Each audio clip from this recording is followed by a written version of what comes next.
Hello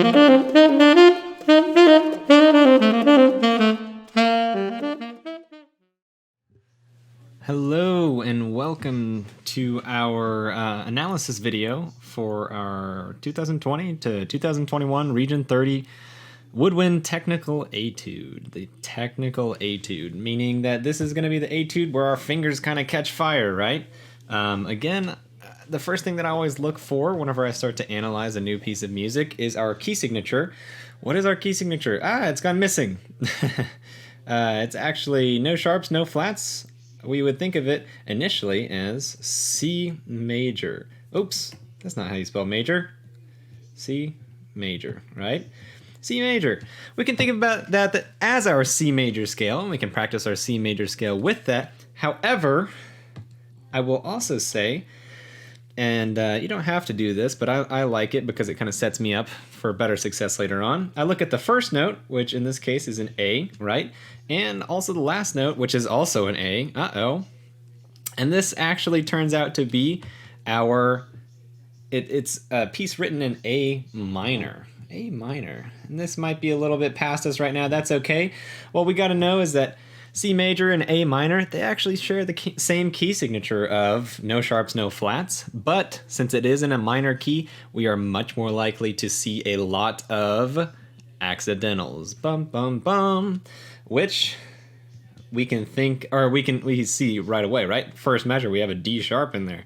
Ouch. That doesn't sound like C major to me. That sounds like more something that happens in A minor, especially with these F sharps and G sharps coming up too. So yeah, expect a lot of accidentals. Next thing that we look at, we have 4/4. Again, 4 beats per measure. Quarter note gets the beat, right? Easy enough. We see that reflected in our tempo. Quarter note gets the beat. 80 to 96. I believe that the reference recording I recorded this one is going to be on the upper end of this, just about 96. So that would be very good if you went in and you actually got it worked up to 96. By no means I don't think you have to have it worked up to 96, but that is definitely a good goal tempo as long as it's clean. We like to hear clean fingers over fast speeds. Okay, so I think the best thing that we can start doing here is just really go through all these notes, right?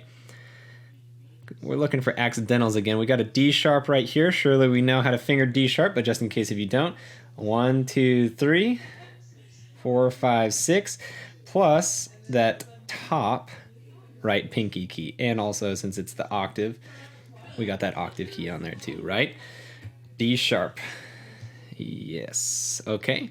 We got F sharps. We know how to finger F sharps. And G sharp. G sharp is kind of interesting, right? That left pinky key that we finger whenever we play G sharp, if y'all wanted to, you could actually have that pressed before now. You could have that G sharp down on that F sharp. You could have that G sharp down on that E, or even on that D sharp. It actually really doesn't change the pitch a whole lot. So I encourage y'all to kind of experiment around with that left pinky on those G sharps. They don't affect many other notes, so we're able to kind of keep it down and maybe make some fingerings easier. You might find that it'll make that fingering easier than having to slam down right on that G sharp. So mess around with that. All right, let's keep going through.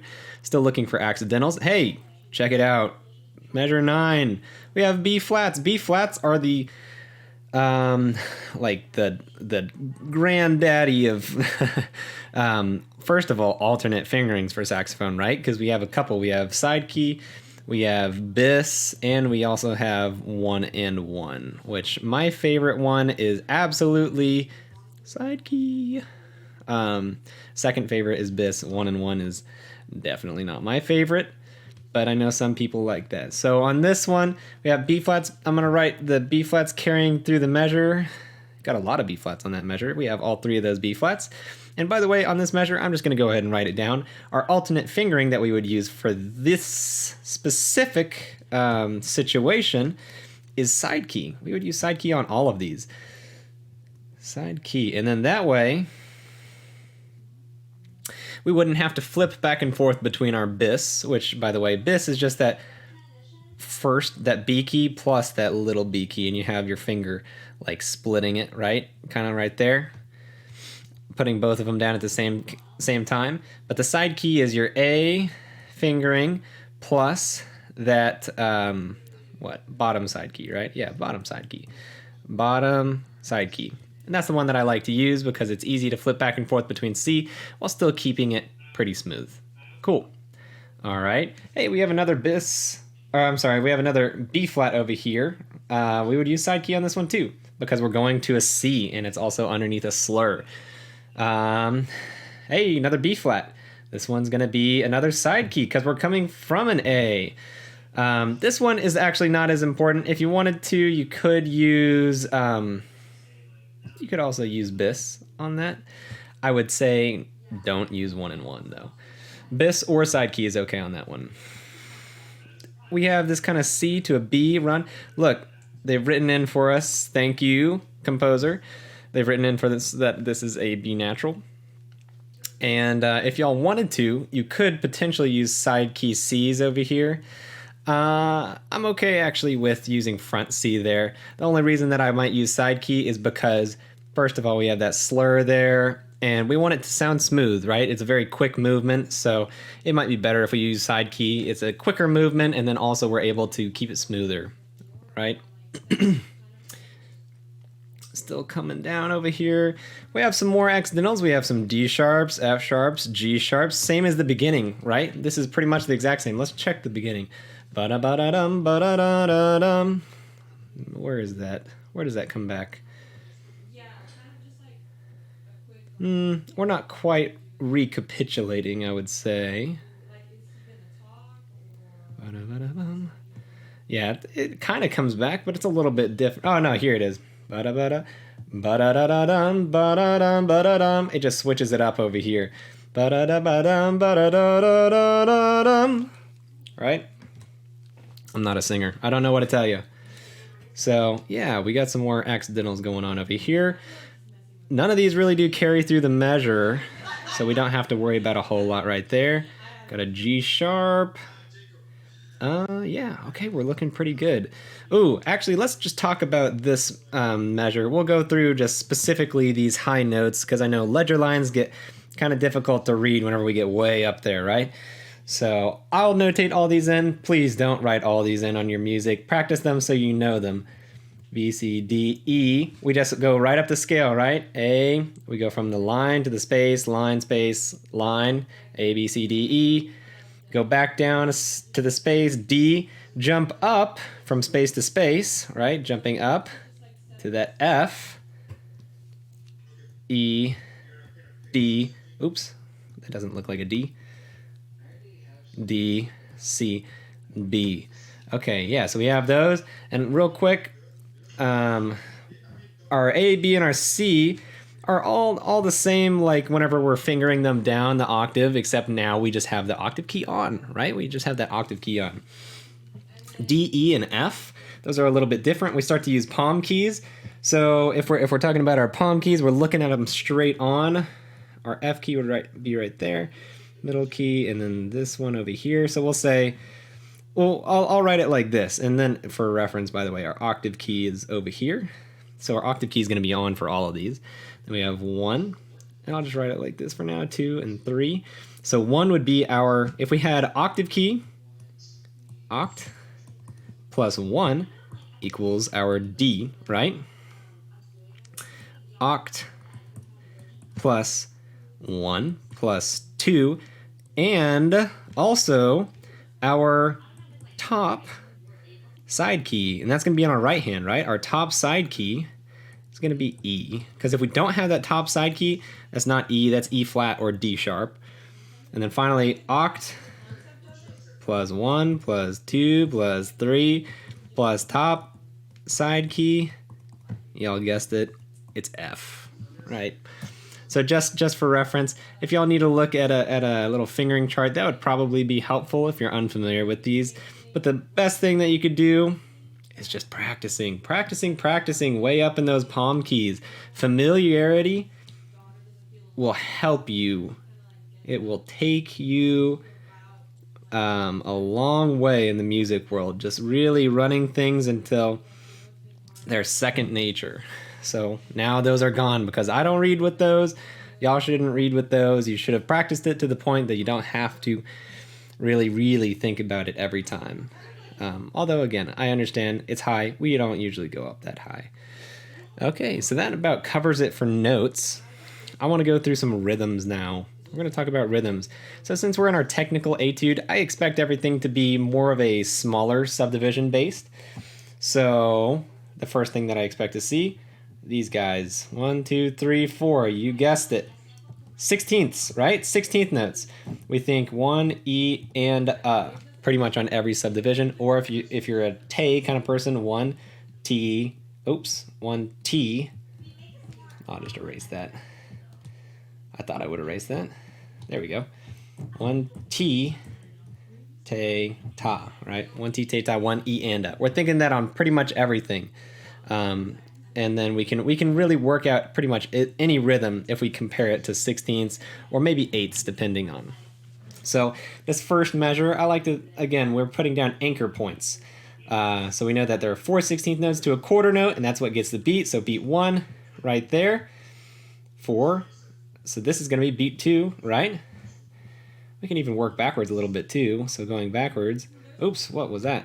Going backwards from the end of the measure, quarter note right there, 4.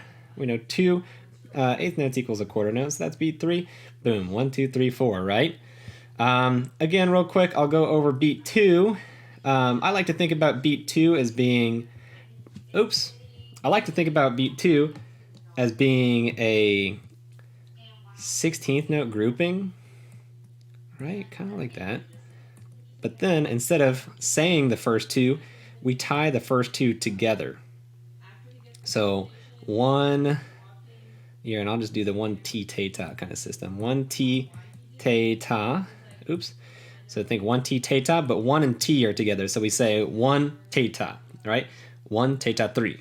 1, or I guess 2 right here, because this is beat 2 up here, right? 2 te, ta, 3. 2 te, ta, 3, te, 4. Or 2 and a 3 and 4, if we're saying ands. Yeah, so that's kind of what I like to think about that as. So let's turn our little metronome on here. I'm going to put it on 80 on the low end of our tempo. And I'm going to go ahead and count that first measure of us so we can get a feel for what the tempo is like. Here we go. 2. Ready and go. 1 E and a 2 and a 3 and 4 off. Right? Or 1 T, te, ta, 2, te, ta, 3, te, 4. Yeah, so it gets going pretty quick here. Measure 2, I think we know. I'll go ahead and count measure 3 since we have 2 of these guys. Actually, we have the reverse of this one, right? The reverse of that one happens right there. Instead of the downbeat and the T being tied, here we have the te and the ta are tied together, or the, I guess it would be and if we're again talking about that, and is tied. And we would say either, since this is beat 3, 3T, 3T te, 3T te, or we would say 3E and, 3E and, because those are tied together. Okay, so measure 3, here we go. I'll say it in te's first. 2, ready and go. 1 te, ta, 2 te, 3T te, 4. Or saying it in ands now, 1 and a 2 and 3E and 4, just like that. Alrighty, so let's go ahead and let's look for a couple more rhythms that might be able to trip us up. Ooh, measure 5, check that out. We have a syncopation. Syncopation. Whenever I see these, I always think about my elementary school. We would say syncopa. Kind of a little thing. If you know, you know, right? So let's dissect it. We have beat 1 right here, 4 16th notes. So that's all of beat 1. So beat 2 happens right there. 1, 2, and so that means this is beat 3 starting on, right? But it's an 8th note. So what would this be then? It would be the upbeat, because that's the downbeat. We say what on upbeats? Te, or again, and, doing it both ways right now. 3 and, or 3 te, but then it holds over. So we can think it here. I'll draw a little diagram down here. We'll think about it in terms of 8th notes. I'll draw the 8th notes beamed together, and I'll try to line them up. Yeah, okay, so check that out. This 8th note lines up with that one, right? 3 te. This one lines up with that one. What does this one line up with? Nothing. It's inside of that, right? It's inside of that bigger note right there. So we don't say that note. And then this one lines up with that one. Okay, so what do we say? We have 3 te. What would this eighth note be? It would be 4, but since it doesn't line up with anything, we don't say it, right? We don't say it. So 3 te, and this is also an upbeat te. 3 te, te 1, if we wanted to come over here. 3 te, te 1. Yeah, so a good, nice little way to think about that. Anytime I have these weird kind of offbeat, I'll draw little up arrows over here just so that I know they're on the upbeats, right? They're not on numbers, they're on upbeats.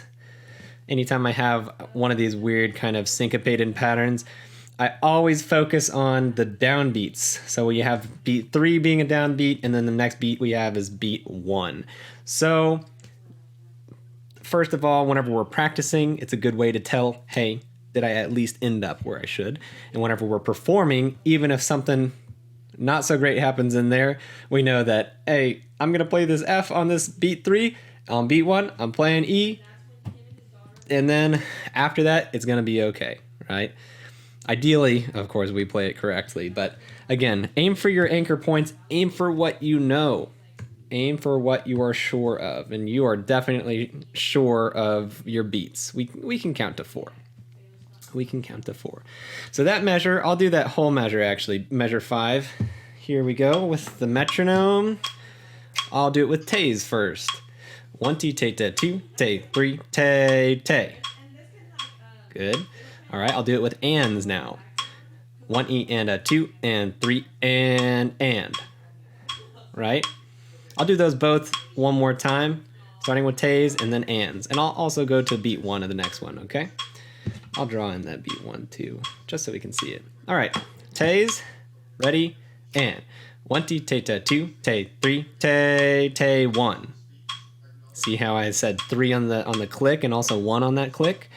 All right, now we'll do ands. Ready, and 1 e and a 2 and 3 and 1. Again, that 3 was on a click and that 1 was on a click. And I know that for sure because my metronome is on, right? Be practicing with the metronome on that syncopation. Okay, the next little figure that I think we need to practice, because the rest of this is really 16ths, right? Again, I think if you have some sort of rhythm that you're having trouble with, maybe right here, draw the 16ths out. Draw the 16ths out and then tie them together, because we know that 2 16ths go in 1/8 note, right? 2 16ths go in 1/8 note. So we know exactly where all of our 16ths line up. It's not hard to count 16ths. So if you do those diagrams, it'll definitely help you. Same thing right here. So is this the first time this happens? No, the first time it happens is in measure 7. So let's look at that real quick. Oops. Okay, computer. There we go. Computer had to catch up. It's too fast. So we have a dotted 8th, 16th rhythm, right? Again, think about it in terms of 16th notes. I'll try to line them up.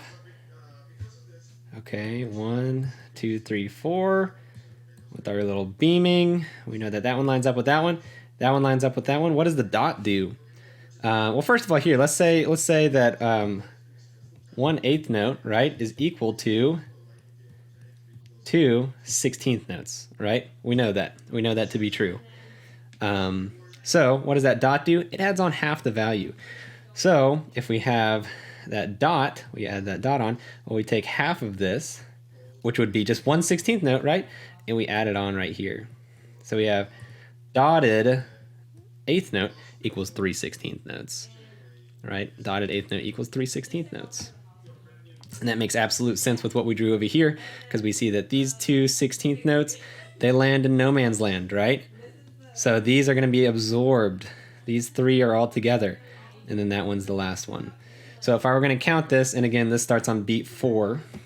So let's count this. It would just be, if I'm thinking about tes and then ands, we'll go 4 ta 1, 4 ta 1, right? Very late. 4 ti te ta 1, 4 ti te ta 1, 4 ti te ta 1. Or ands, here we go. What would it be? Yeah, okay. 4 a 1, 4 a 1, 4 e and a 1, 4 e and a 1, 4 E and A1.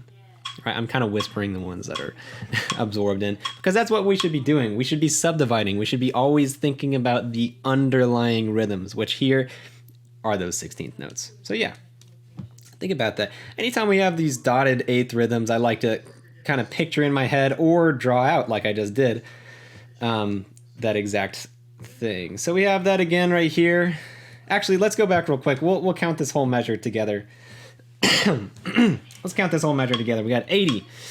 80 on the metronome, counting measure 7. I'll do tays first, twice, and then we'll do 2 times of and. Here we go. 2. Ready, and go. 1 T te ta 2 te 3 te 4 ta 1. Again, ready, and go. 1 T te ta 2 te 3 te 4 ta 1. Nice. Okay, here we go. Ands. 2. Ready, and go. 1 E and a 2 and 3 and 4 a 1. Again, ready, and go. 1 E and a 2 and 3 and 4 a 1. Nice. Yeah. So really with these dotted 8th, 16th rhythms, you just really want to make sure that last 16th is held, or it's put almost at like the last second that you can really have it, right? Measure 11. I'll count measure 11. Let's count a couple of these together.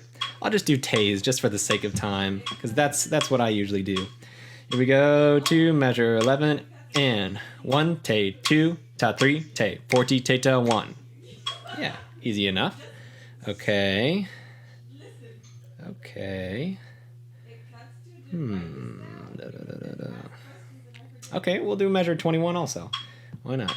Here we go. Tay. Ready, and go. 1 ta 2 tay 3 t tay ta 4. 1 ta 2 tay 3 t tay ta 4. Yeah. It's not too bad once you get the hang of it, but it's just kind of that initial shock of the dotted eighth with the 16th. It's a little bit weird. We don't see it that often, so I get it. I get it. All right. Now we're going to go ahead and move on. We've gotten away from rhythms. We're going to dynamics. First thing, we're just going to go ahead and we're going to highlight all of our written dynamics. Highlight all of our written dynamics. There we go.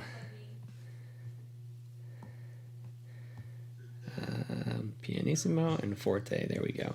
Because it's always important to hit all the written dynamics. That's what the composer put it for, right? So we might as well follow it. I'm not going to go through it all the way like I did on the lyrical etude, but I like to think about dynamics sometimes on a scale of 1 to 10, right? 1 being triple P, P. That would be 1 right there, all the way to 10, which would be like triple F. And then right in the middle, of course, would be like Mezzo Forte. We got Forte on that side, piano on that side. So yeah, that's kind of a good way to think about it. So really right here, we're starting at about a 5, right? 4 to a 5. I always like to kind of go on the lower end of things, just because I feel like the louder sound you get, sometimes you get a little bit more out of control, right? All these dynamics, we want to think about them as blank with a good sound. Mezzo forte with a good sound. Piano with a good sound. Forte, absolutely forte. We're guilty about forte, right? Forte with a good sound. Always with a good sound. You really never want to play 10, because that will always be with a bad sound. And your tuning will be off, right? Tuning will be off. Okay, so Mezzo forte, we start 4 to 5. The thing that I like to see is our pitch level, right? You can really kind of go measure to measure, really.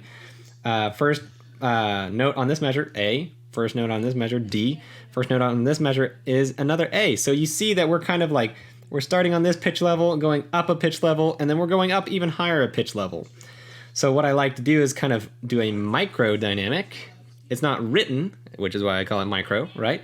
So it's small. We don't want to make it too super obvious, but I like to kind of crescendo through that section. Ba-da-da-da-dum, ba-da-da-da-da, ba-da-da-ba-da-ba-da-ba-dum, bum, ba-ba-da-bum, ba-da-dum, bum. And then what do we do after this? Okay, so we had these rising pitch levels. Oh, hey, E. What was our last pitch level? High A. That's definitely lower. So we're starting to decrescendo right here, right? In our sort of micro sense a little bit. And then we have that subito mezzo piano. We definitely want to hit that mezzo piano and make sure that we're just letting that really get a good sound on that, while being definitely less than our mezzo forte, right? Mezzo piano we could call about a 3, maybe a 3 to a 4, but we have to make it less than that mezzo forte. Dynamics are always compared to each other. If they're not compared to each other, it's more of like there's no definition to them, right? The definition is how they compare to each other. You don't know what's loud if you've never heard something that's softer, right? So mezzo forte is our medium. This has to be lower than our medium. So I think 3. Come up, we can maybe say mezzo piano plus.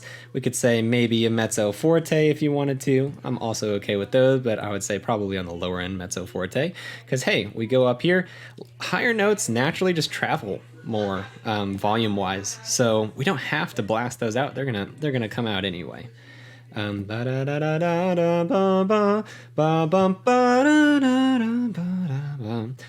make that very dramatic right here, right? Make that very dramatic. Definitely having that decrescendo. Very, very important. We come back to a mezzo piano. What level do we have that? 3.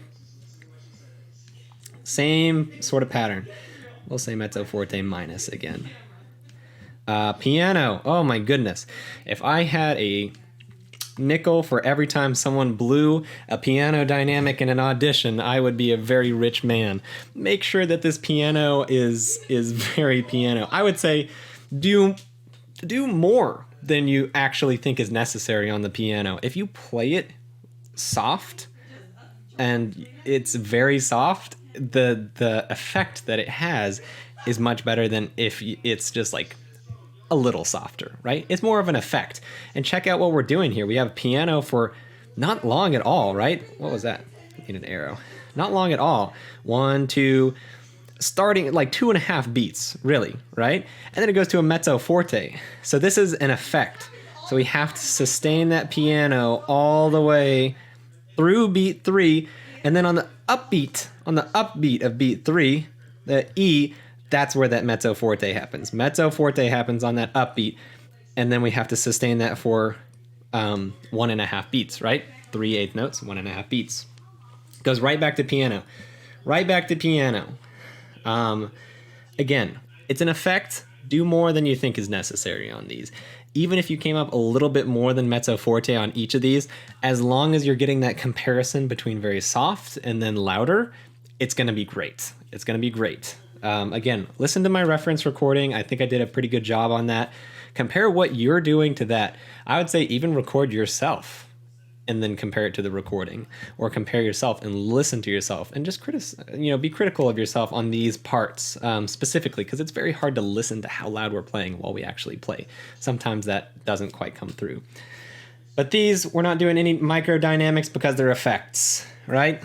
Okay, we have an actual decrescendo, so definitely come down here. We're starting at a mezzo forte. We'll even say that this one's more of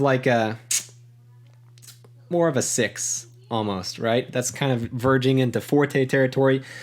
But that effect, we wanted it to be louder, so we have a 6 right there, and then it comes down probably to maybe a mezzo piano, maybe a lower mezzo forte. So we'll say about a 4. Maybe.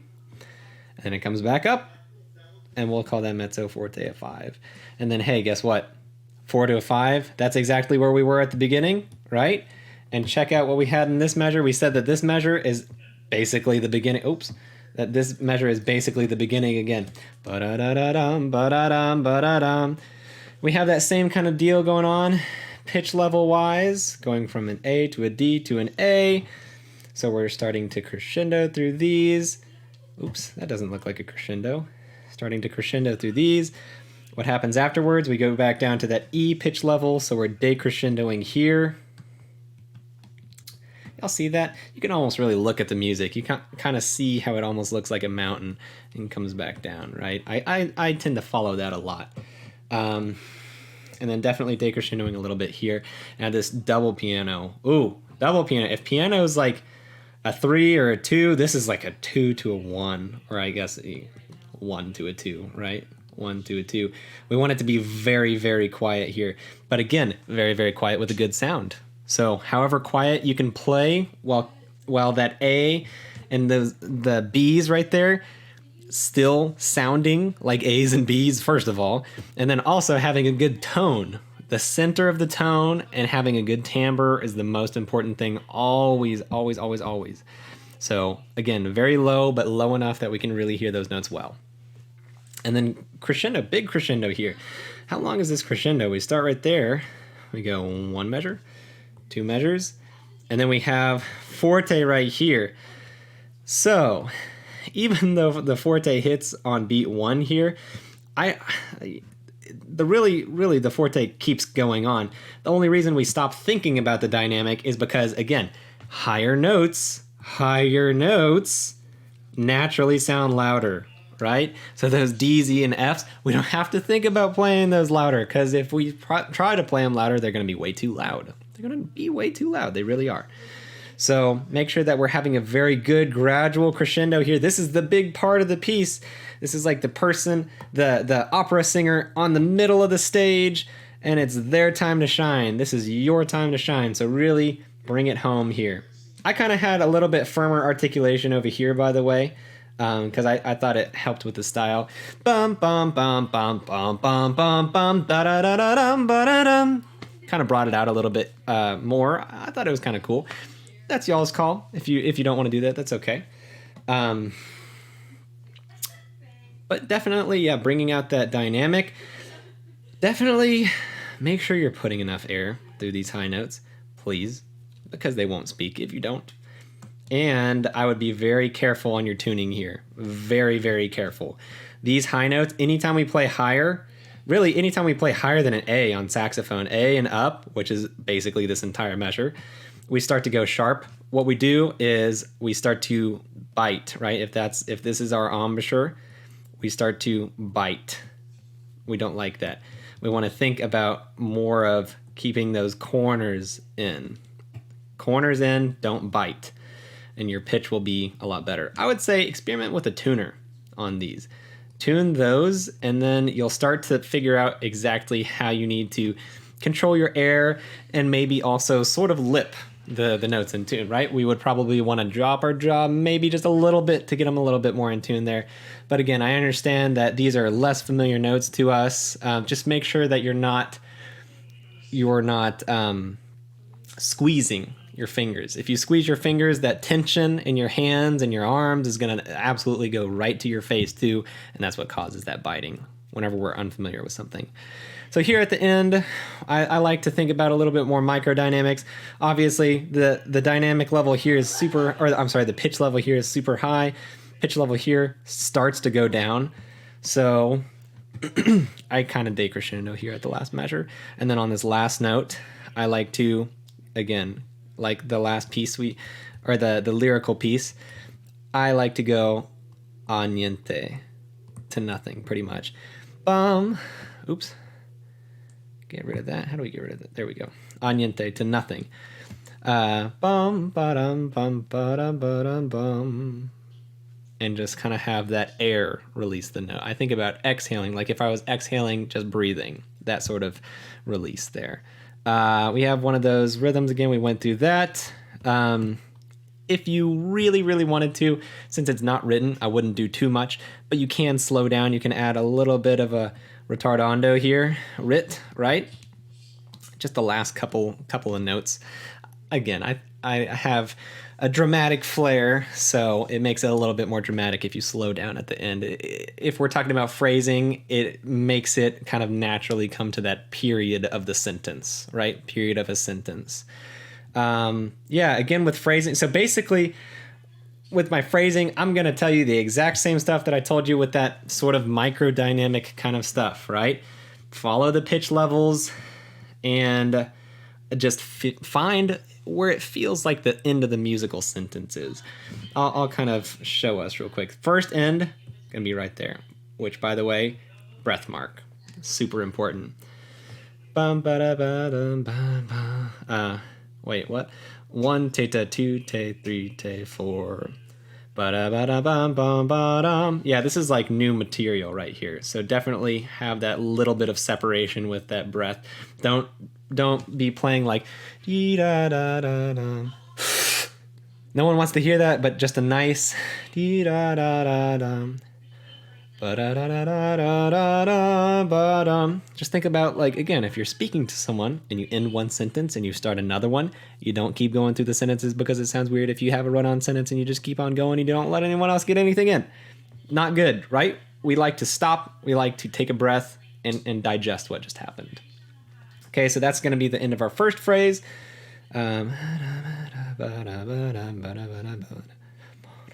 I almost feel like this phrase sort of ends at 9, but it really doesn't have a clear ending, right? It really doesn't have a clear ending. So if we can, I would like to keep going and not breathing quite right there. I would honestly say your best shot at a breath here, you might, and I'll put optional breaths just in case if we need them. I would say right there in between these two notes, because between that piano and that mezzo forte, there's going to be a lot. But again, we need to make sure that that A right here has good substance to it.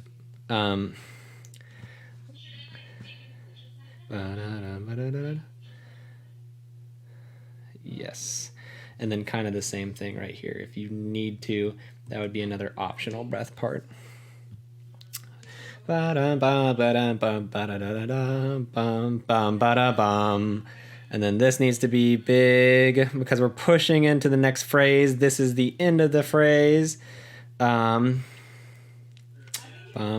so I would say I would prefer not to. Actually, I think I didn't breathe right here, but what I did, beam, bum, bum, ba-da-dum, I think I breathed right here.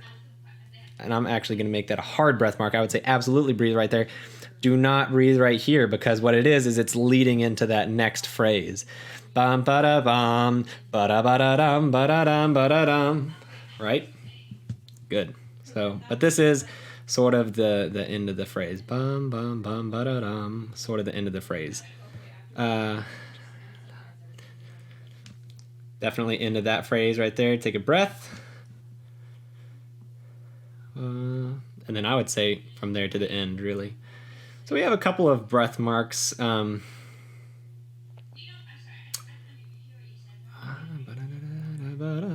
I mean, overall, that sounds pretty good. Oops, didn't mean to do that. Yeah, looks good to me. What else do we have? Vibrato. Since it's a technical etude, I'm not as worried about vibrato, because, just the nature of it, we're not going to have as much time. I would say vibrato, maybe stick to that rule of thumb. Vibrato is quarter notes or bigger, right? If you wanted to put them on quarter notes, cool.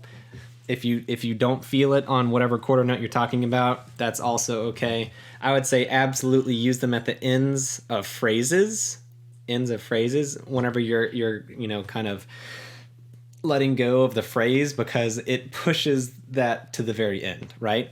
On the ends of phrases, we usually have longer notes, and you always want the phrase to feel like it's pushing forward, and so that's why it's very important to have the vibrato there. But again, any long note. We don't have any half notes, but I would say, yeah, quarter notes here would be a very good rule of thumb to put vibrato on. Just be very consistent with what you decide to do. I believe we went through alternate fingerings. Yeah, B flats are the good alternate fingering. Please use side, please use side, please use side. You'll set yourself up for success in the future. Definitely not 1 and 1. Definitely not 1 and 1 here. We talked about tuning. Yeah, I think we just about covered it all. So anyway, here I'll this is a present, since y'all are really studying. You watch the video all the way to the end. Look, you get a happy face. And we'll even have some eyebrows here. There you go. Congrats. You are prepared for a region this year. I am so excited to hear how y'all do. I can't wait to hear the results. I hope that these videos helped you. Again, please watch our reference or my reference videos on performing them.